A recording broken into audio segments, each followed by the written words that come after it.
Camarades, bonjour. Aujourd'hui, il est temps d'en conclure avec notre petit triptyque sur Justinien. Si jusqu'à présent, on l'avait vu, la politique de reconquête impériale avait porté ses fruits, la suite va pas être aussi simple pour l'empereur. Si l'Afrique a pu rentrer dans le giron impérial en quelques mois, la campagne d'Italie, c'est pas loin de 20 années de conquête qui vont attendre nos facétieux personnages. Et ça, c'est sans compter sur l'Empire perse qui recommence à faire chier, sur l'Espagne qui va rentrer dans le sbeul aussi, mais les troubles intérieurs politiques propres à l'Empire byzantin, les courses de chars, la religion, bref, vous l'aurez compris, le bazar habituel. Ça va être un très gros morceau cette troisième partie, et c'est pour ça que je vous ai écouté, et que finalement, elle va se diviser en deux.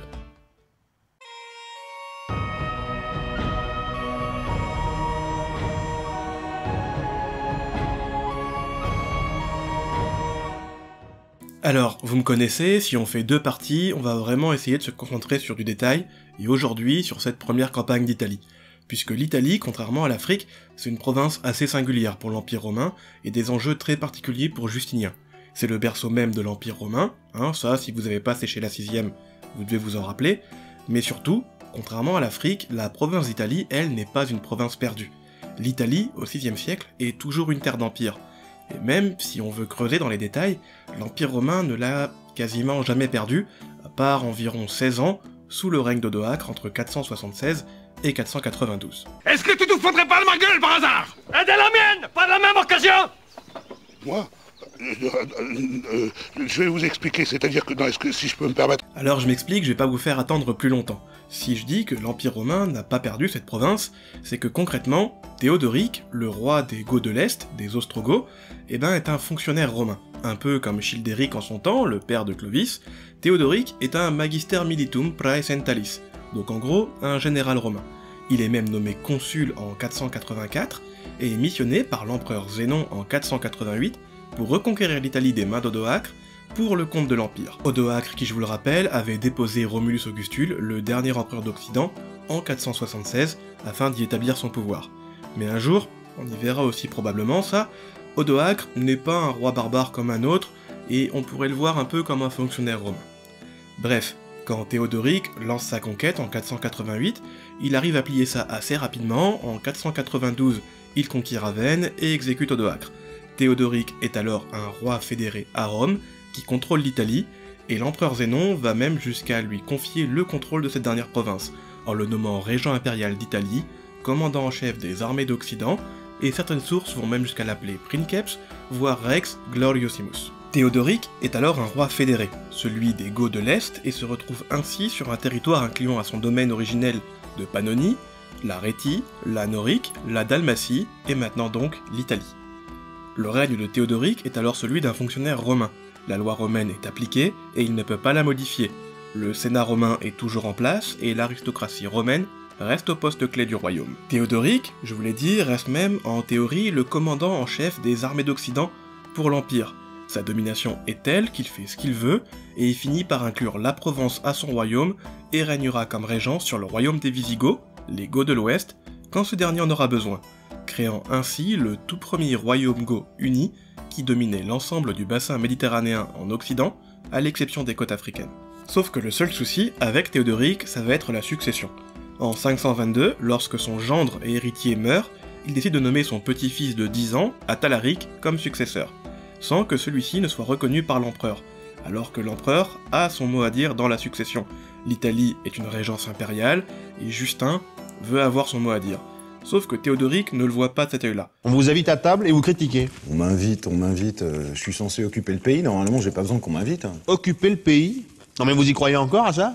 Du coup, en 526, quand Théodoric meurt, c'est bien le petit Athalaric qui hérite du royaume, mais ce dernier est encore mineur, et c'est sa mère qui va faire la régente, Amalassonte. Et Amalassonte fait partie de ce qu'on va appeler le parti romain, puisque le royaume ostrogoth, à la mort de Théodoric, va se diviser en deux. Ceux proches d'un parti pro-romain, conduit par la régente Amalassonte, qui est là pour la continuité du règne de Théodoric qui était fantasmé, celui du fonctionnaire romain, et un parti pro-goth, celui de l'aristocratie et de la noblesse, qui, en accord avec les idées du roi, voulait être un peu plus indépendant et cesser d'être des fonctionnaires romains pour être un royaume complètement autonome, comme les Francs, les Burgondes et les Visigoths, qui reconnaissent en théorie l'autorité byzantine, mais qui dans les faits est une terre indépendante. Amalasunthe va alors tenter tant bien que mal de continuer cette politique pro-romaine, notamment en permettant à Justinien de mouiller dans les ports siciliens pendant sa reconquête d'Afrique. Ça on l'a vu la dernière fois.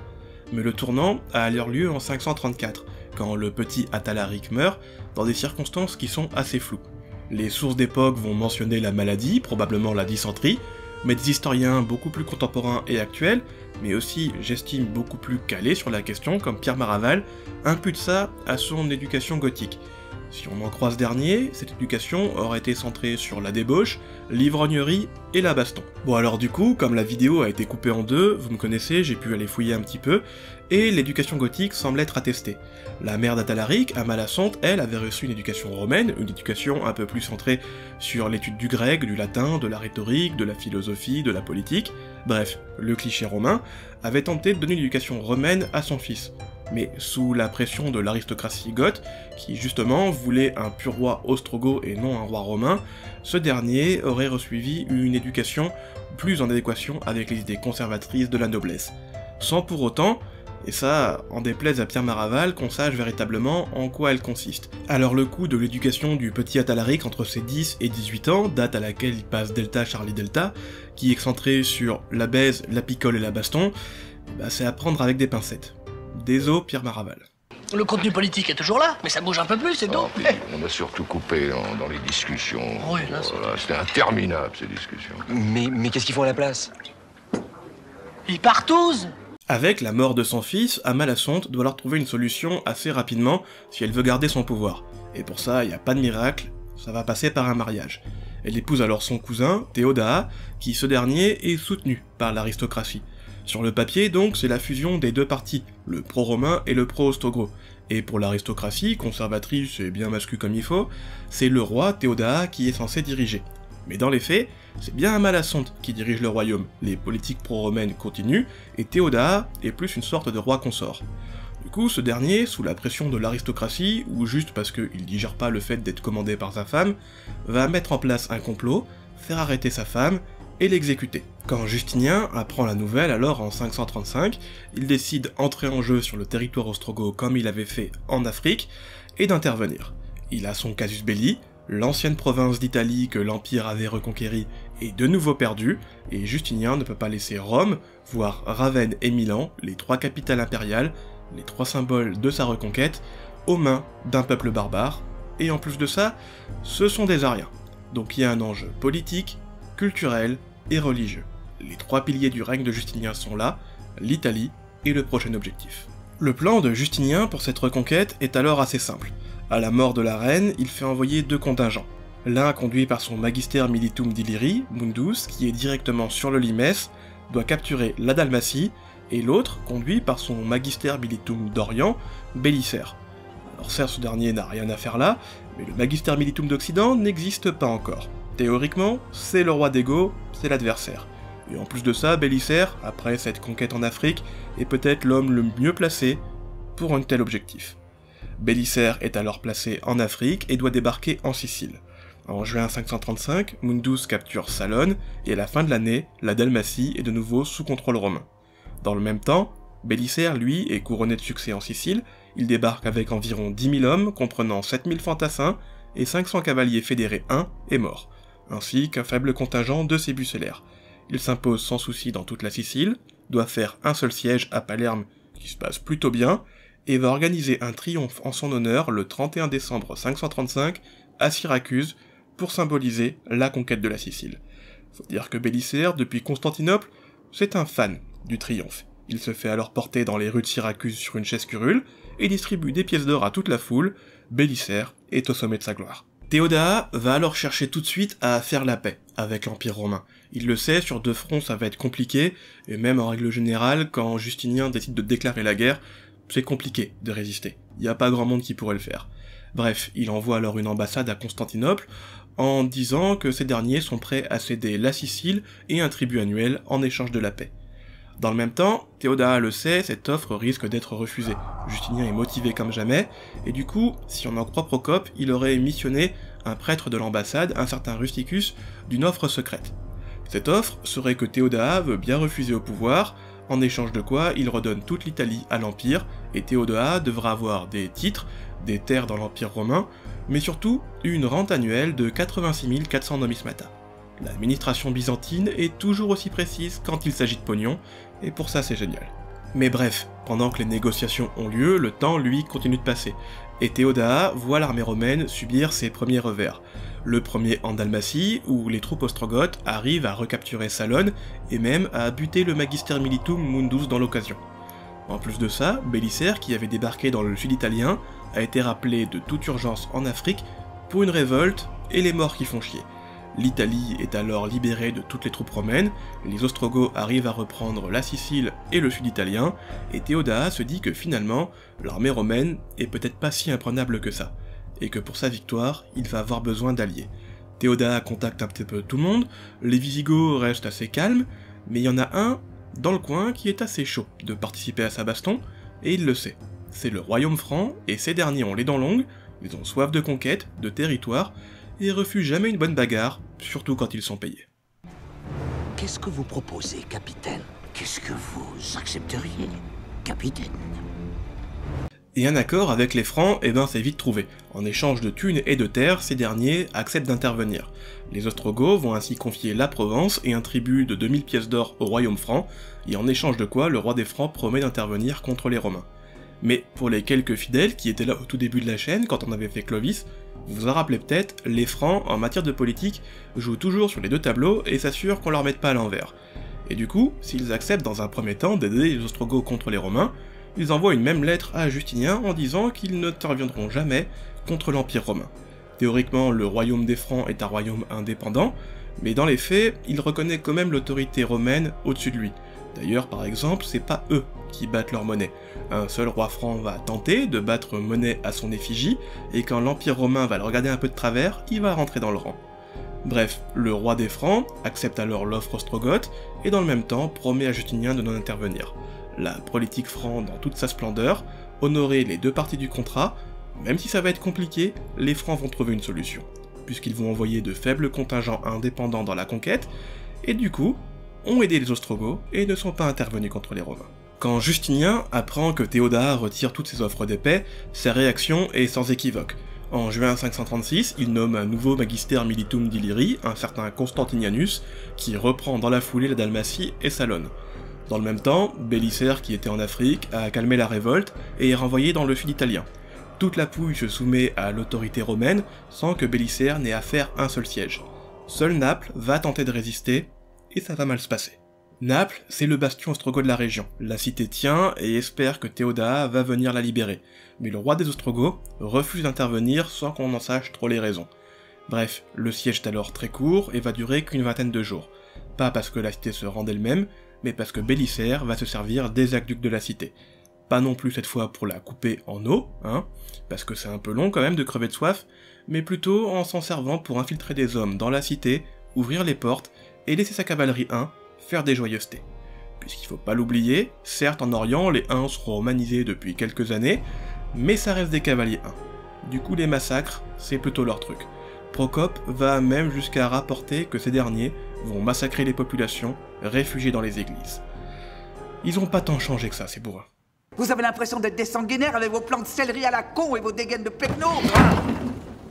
Qui a des dégaines de pecno? Devant une telle débâcle, comme il est de coutume dans l'aristocratie ostrogoth, on décide de changer de roi. Théodora est exécuté et est remplacé par un de ses généraux, un certain Vitigès. Vitigès fait alors l'état des lieux et comprend lui aussi que le combat sur deux fronts en Illyrie et dans le sud italien, ça va être très compliqué pour la pauvre armée ostrogoth. Il estime alors que le front illyrien, conduit par le Magister Militum, est un poil plus prenable car ce dernier est moins expérimenté que Bélisaire. Du coup, Vitigès fait alors lever la plus grande armée possible et partir pour l'Illyrie, et dans le même temps, fait consolider Rome, fait évacuer le Sénat à Ravenne, et stationne dans la cité impériale 4000 hommes de garnison afin de retarder le plus possible Bélisaire. Mais pour Vitigès, on va le voir, le plan ne va pas du tout se passer comme prévu.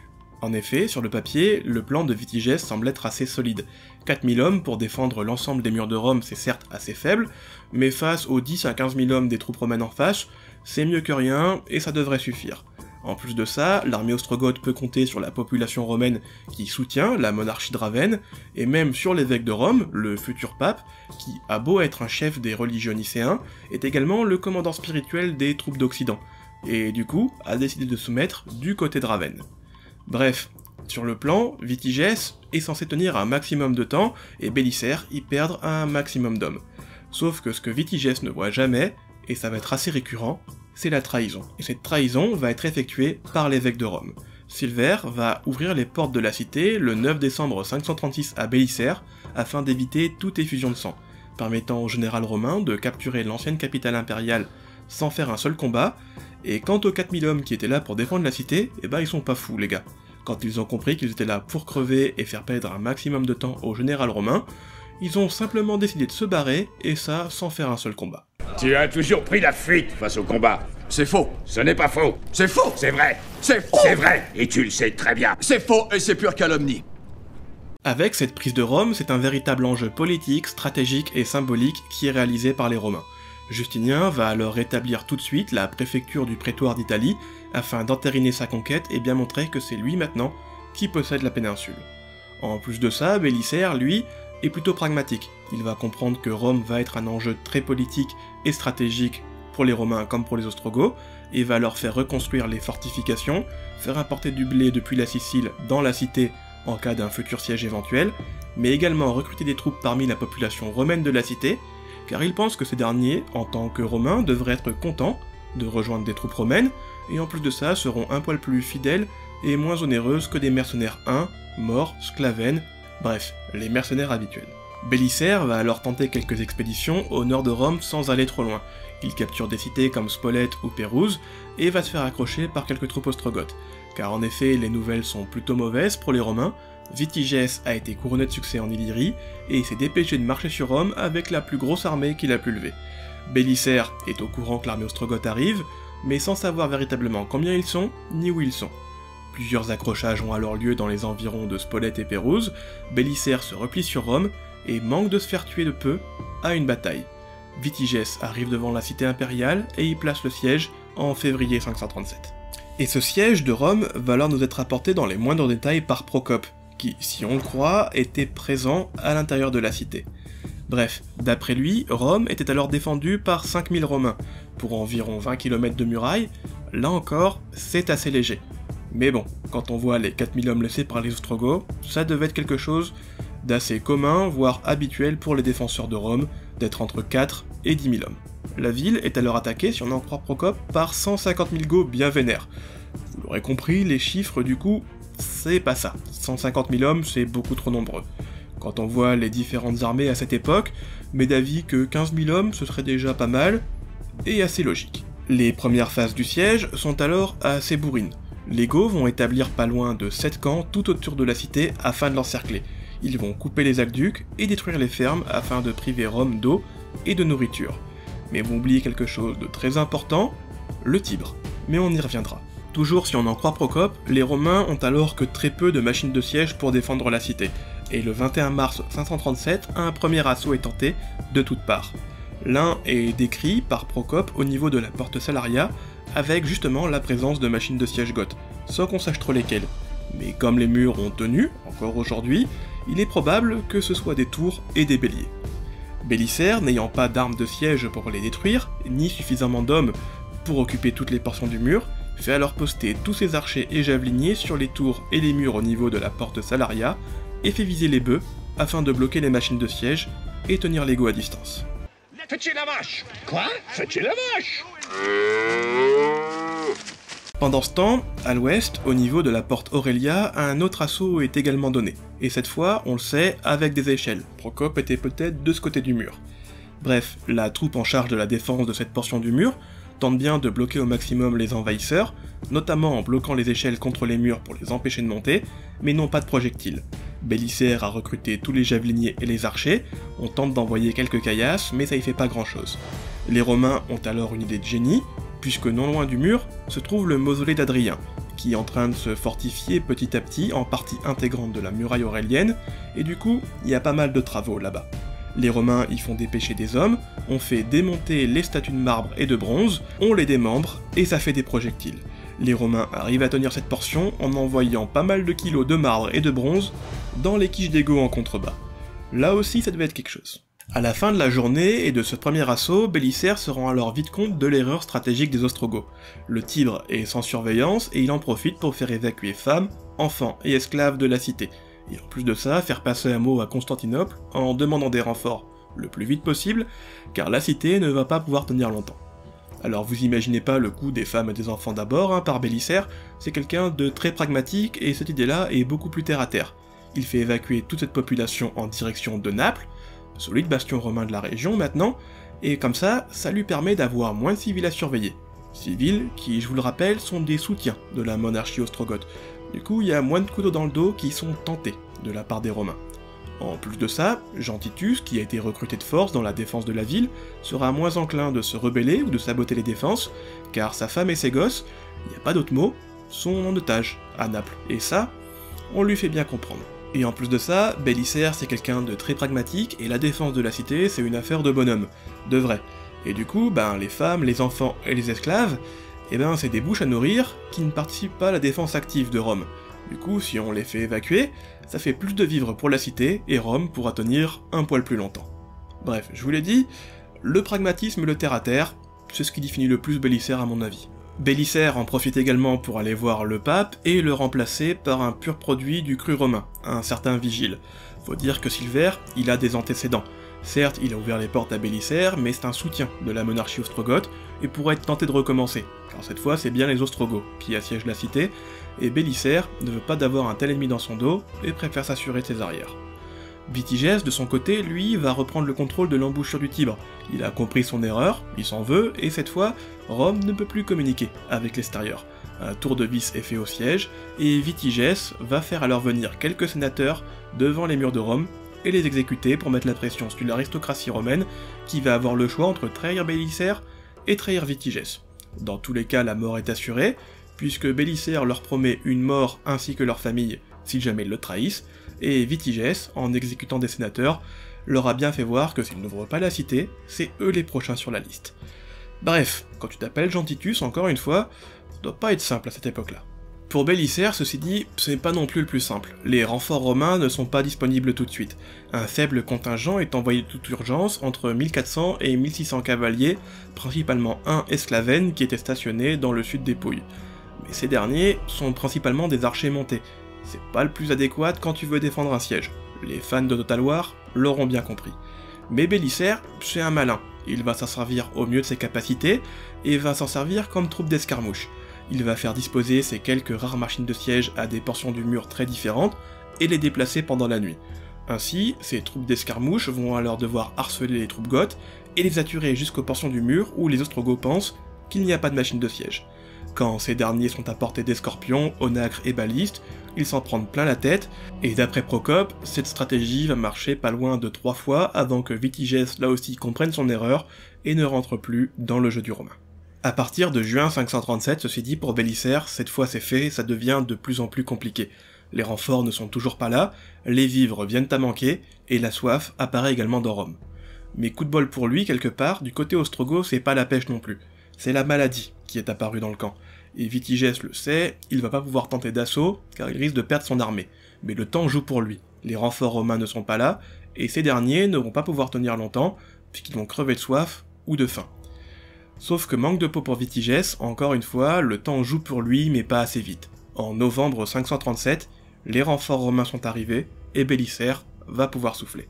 Et ces renforts, c'est Procope qui nous les décrit non sans une certaine émotion, car ce dernier, qui devait être en train de crever la dalle, était tout content de voir enfin les renforts promis par Justinien. Et de moins ce qu'on peut dire, c'est que Justinien ne s'est pas foutu de la gueule de Bélisaire. Il a envoyé 3000 Isoriens à Naples, qui sont l'élite de l'infanterie byzantine de cette époque, mais également 1800 cavaliers, dont 800 cavaliers thraces originaires de la province de Bélisaire à Otrante, et commandés par le général Ioannes, qui, on va le voir, est un sacré personnage, mais également un contingent de 300 Isoriens directement à l'embouchure du Tibre, pour lever le siège et entrer en communication avec Bélisaire, et surtout le ravitailler en vivres et en eau, pendant que les troupes de Naples et d'Otrante vont marcher sur Rome. Bélisaire en profite alors pour faire sortir de la cité sa femme, Antonina et Procope, qui étaient là depuis le début, et les envoyer directement en Sicile, aller chercher vivres, munitions bouffe et flotte, et de rentrer à Rome dardard. Quand Vitigès apprend l'arrivée des renforts romains qui vont lui foncer dans le dos et que Bélisaire a pu se ravitailler en vivres et en eau, il le sait, ça va être très compliqué pour lui. Ses troupes sont malades et vont bientôt être prises en étau dans l'armée romaine. Du coup, il va leur chercher à trouver la paix avec Bélisaire. Il demande une ambassade pour négocier et commence assez mal. Il accuse les Romains d'intervention illégitime puisque d'après lui, les Ostrogoths ont conquis l'Italie sur ordre direct de l'empereur, l'ont administré de manière romaine pour le compte de l'Empire, et qu'en plus de ça, l'invasion est totalement injustifiée car, il le rappelle à Bélisaire, l'Italie était perdue pour le compte de l'Empire romain. Bref, que ces derniers ont donc fait ce qu'on leur a demandé, et qu'il comprend pas du tout pourquoi, ils se prennent une reconquête impériale.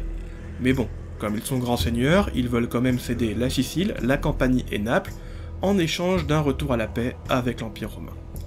Ce à quoi, d'après Procope, Bélisaire aurait répondu avec une contre-offre assez singulière. Puisque les Ostrogoths aiment tant conquérir d'anciennes provinces impériales perdues pour le compte de l'Empire, ils n'ont qu'à aller en Bretagne. La Bretagne, oui, la Bretagne. Bon, ça va la Bretagne. Il y a bien quand même une frontière commune avec Byzance. Alors évidemment, est-ce que c'est vrai ou pas, on n'en sait rien. C'est la petite anecdote, c'est raconté par Procope, c'est drôle, mais dans les faits, on n'en a aucune preuve. Mais B d'avis que le Bélisaire qui devait fanfaronner quand il avait appris les renforts romains arrivant, et puis surtout lui, qui a un gros ego et qui devait crever la dalle et couvert de puces, aurait pu sortir quelque chose dans le goût, ça m'étonnerait qu'à moitié. Toujours est-il qu'une fois que les deux ont arrêté de faire leurs conneries, un armistice s'est quand même trouvé de 3 mois entre les deux armées, histoire de se requinquer. Mais pendant ce temps, Vitigès, lui, va apprendre une mauvaise nouvelle.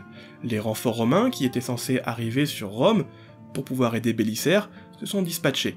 Certes, les Isoriens arrivent sur Rome et on a le temps, mais ceux de Ioannes, débarqués au 30, ont décidé de faire un tout droit, direction Ravenne. Et Vitigès le sait, s'il perd sa capitale, en plus d'avoir perdu Rome, c'est fini pour lui. Il décide alors de lever son armée et de marcher contre Ioannes, qui a stationné à Rimini, et qui dans le même temps a s'étraîné une fâcheuse réputation, celle de réduire en esclavage ou d'exécuter tous les Goths qu'il croise. Bref, en mars 538, Vitigès lève alors le siège de Rome, et Bélisaire en est cette fois le maître incontesté, et tient un joli discours pour le retour de la cité impériale, dans le giron définitif de l'Empire. Cette cité était autrefois le joyau de notre royaume, un lieu de lumière, de beauté et de musique, et c'est ce qu'elle va redevenir. Bélisaire profite alors que Vitigès part direction Rimini pour aller affronter les 2000 cavaliers fous de Ioannes pour capturer toutes les cités du Nord, dont notamment Milan qui était un objectif de la reconquête et un symbole en tant qu'ancienne capitale impériale. Dans le même temps, Bélisaire change aussi un peu sa politique vis-à-vis des vaincus. Au lieu de les réduire en esclavage ou de simplement les exécuter, les Goths capturés sont envoyés à Naples ou en Sicile avant de prendre le bateau direction l'Orient et de se faire engager, volontaires, dans les armées orientales de l'Empire. Bélisaire envoie également une lettre en même temps à Ioannes en lui disant de faire attention, que Vitigès arrive sur sa position et qu'avec ses 2000 cavaliers, tenir un siège, ça va être compliqué. Il lui demande alors de quitter Rimini, de se poster dans les environs, et d'attendre ses ordres pour prendre les Goths en étau, puisqu'il envoie une solide garnison de 2000 hommes d'infanterie qui étaient stationnés à Ancône, sur Rimini, afin de tenir la cité. Sauf que Vitigès va pouvoir compter justement sur cette querelle d'ego entre généraux romains. Ioannes n'est pas de cet avis-là et refuse d'obéir à Bélisaire. Il reste stationné dans Rimini, et va se faire assiéger avec ses 2000 cavaliers. Avec ces querelles d'ego de généraux, Vitigès arrive à reprendre alors un peu du poil de la bête, puisque Ioannes est piégé, et que Bélisaire ne tente rien pour venir l'aider. Du coup, Justinien tente alors d'arranger la situation en envoyant un troisième homme qu'il pense pouvoir faire un peu la paix entre les deux généraux et tempérer la situation. Un général respecté, un certain Narcès, ancien grand chambellan de son oncle, Justin, et nouveau magister militum d'Illyrie. Sauf que Justinien n'avait pas prévu que Bélisaire, le Narcès, il pouvait pas le piffer. Narcès débarque alors à Ancône avec 7000 hommes, avec des ordres assez clairs, retrouver Bélisaire et ensemble aller sauver Ioannes à Rimini. Sauf que quand l'armée de Narcès arrive en vue de celle de Bélisaire, Bélisaire refuse de suivre les ordres de Narcès. Il continue ses conquêtes dans tous les sens, un peu tous azimuts, puisqu'il sait que les troupes de Vitigès sont trop occupées à tenter de capturer Ioannes et Rimini. Toutes les cités du nord italien se soumettent alors à l'autorité romaine de Bélisaire, qui dispatche toute son armée dans de faibles contingents pour tenir toutes ces villes, et on va le voir, ça va être un mauvais plan pour le général. Dans le même temps, lui, Narcès tente de convaincre tant bien que mal Bélisaire, mais il ne fait rien, et avec 7000 hommes ne peut rien tenter pour libérer le pauvre Ioannes à Rimini. Les troupes romaines stationnent, et Vitigès est en proie de capturer le général romain.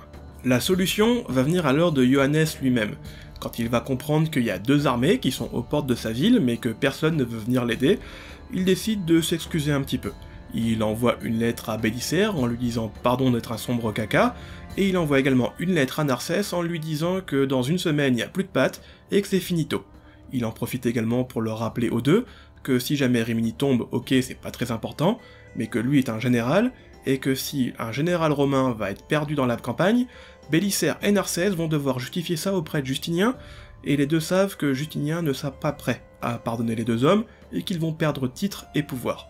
Du coup, Bélisaire et Narsès mettent leurs différents de côté, ils conjoignent leur armée, et marchent sur Rimini. Vitigès, apprenant l'avancée de l'armée romaine, lève le siège, et se réfugie à Ravenne. Ioannes est sauf, et l'honneur des Romains l'est plus ou moins.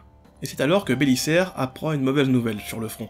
Lui qui avait capturé Milan en mars 538, fait consolider ses défenses et fait stationner 1000 hommes de garnison. En mars 539, il reçoit un mot du préfet du prétoire d'Italie qui lui dit que Milan n'a plus que 300 gonzes pour se défendre et que l'allié des Goths a décidé d'entrer en jeu.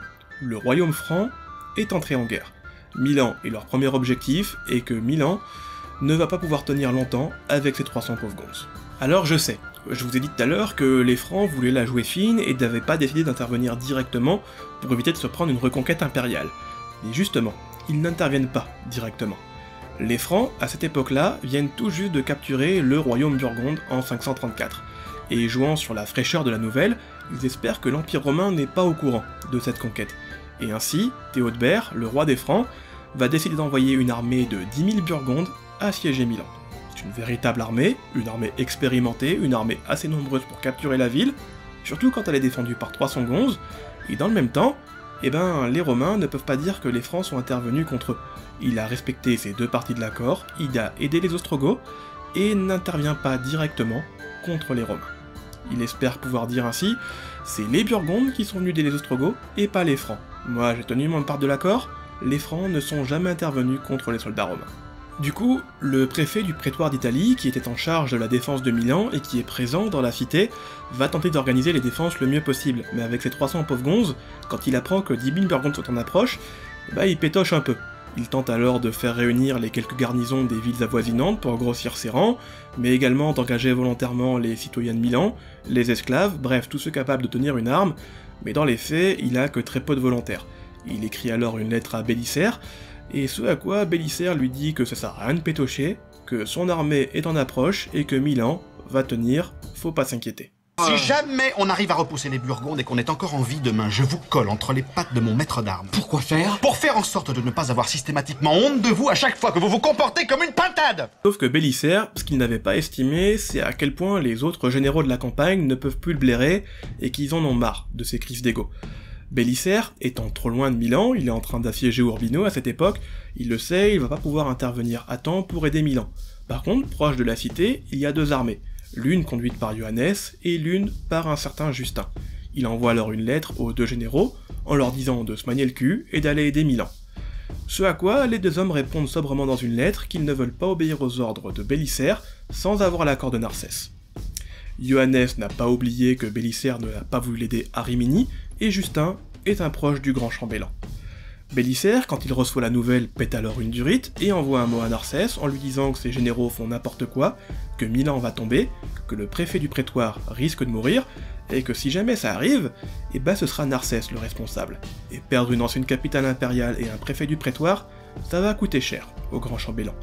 Narsès comprend évidemment que c'est sa position qui est menacée, que Justinien ne pourra pas lui pardonner si jamais Milan tombe, et du coup renvoie une lettre à Ioannes et à Justin pour leur dire d'arrêter de déconner, de se manier le cul et d'aller aider le préfet du prétoire. Sauf qu'entre-temps, comme tout le monde s'envoie des lettres, le temps passe, et en mars 539, le pauvre Réparatus est toujours seul face aux 10 000 Burgondes. Les Burgondes prennent la cité sans trop de soucis, Procope rapporte pas loin de 150 000 morts à 300 000 morts, ce qui est énorme même pour l'époque, mais j'ai trouvé aucun chiffre pour le contrebalancer, et en plus de ça, la prédiction de Bélisaire, le préfet du prétoire d'Italie, Réparatus, a été exécuté. Narsès est alors rappelé par Justinien, puisque Bélisaire va envoyer un mot à l'empereur en disant que Narsès est le seul responsable, et à l'été 539, Bélisaire devient le seul commandant en chef de toute la campagne d'Italie. Retour à la case départ, pour le Thrace. Et je m'en sors pas mal sur ce coup-là, moi, non? À la fin d'année 539, Bélisaire, qui est le seul aux commandes, arrive à reprendre alors à peu près tout le contrôle de la province italienne. Justinien a envoyé une lettre au roi des Francs, en disant qu'il a compris son manège, et que s'il veut pas être le prochain, va falloir se tenir à carreau. Les Francs n'interviendront plus directement, ni même indirectement en envoyant des armées burgondes en tentant de gruger, ils flippent sévère, et du coup vont se tenir à carreau pour le reste de la campagne, bien qu'on va le voir, ils ont pas encore décidé de quitter l'Italie. Bref, Bélisaire estime qu'il est temps de mettre le dernier clou dans le cercueil ostrogoth, et qu'après avoir capturé Milan et Rome, il est maintenant tour de la troisième capitale impériale, Ravenne, de rentrer dans le giron de Constantinople. Bélisaire y établit alors un siège, et Vitigès a fait rapatrier le maximum de vivres, de munitions, d'hommes, pour tenir le siège qu'il estime être le plus long possible. Mais comme on l'a vu tout à l'heure, Vitigès ne voit jamais venir la trahison, et encore plus quand c'est ses plus proches. Et cette fois, d'après Procope, c'est sa femme qui va trahir le roi des Ostrogoths. En effet, un peu plus tôt, lorsque Ioannes était en train de se faire assiéger à Rimini, la femme de Vitigès, Matalasonte, aurait écrit à ce dernier comme quoi elle était prête à donner sa main et les clés de Ravenne si Ioannes butait Vitigès. Ce dernier l'aurait en effet épousé de force, et du coup, elle aurait quelques rancunes, on la comprend.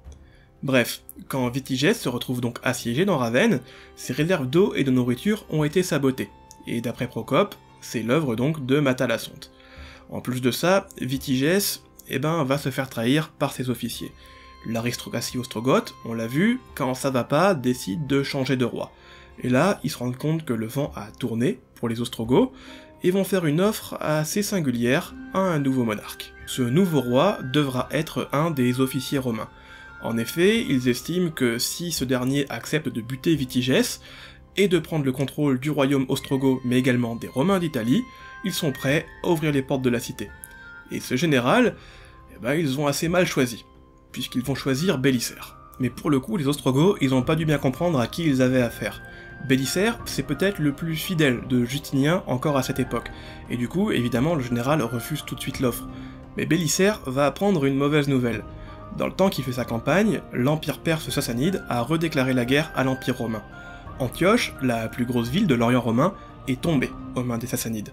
Et Bélisaire, en tant que Magister Militum d'Orient, le sait, il va être rappelé pour faire cette campagne-là.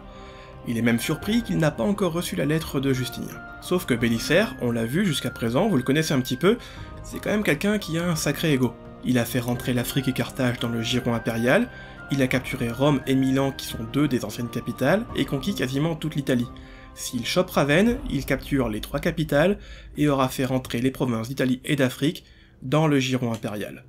En plus de ça, il le sait, ça sera un règne qui va être marquant dans l'histoire, et Bélisaire veut être l'homme qui illustre même cette reconquête impériale, au même titre que Justinien.